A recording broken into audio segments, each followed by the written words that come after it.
This tutorial will cover how we can set up the IBM Watson Visual Recognition Service.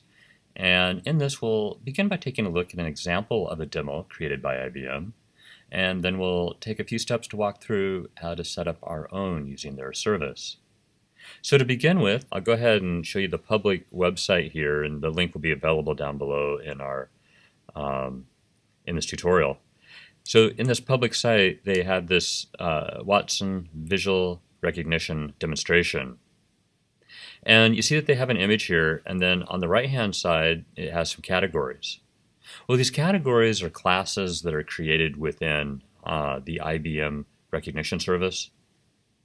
And so this contains identifiers that it's comparing against.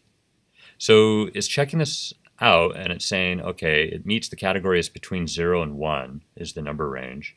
So it's 94% accurate or 94% confident that it contains fabric, and that's accurate. And then there's a gray color, and that's a little more debatable. It looks a little more brown with my eyes. But IBM Watson feels that there's a 0.94 accuracy for gray color. There's a 0.83 accuracy for the tweed jacket. We see that that's very accurate as well. So you can go through and you can see the various images here and how it interprets that.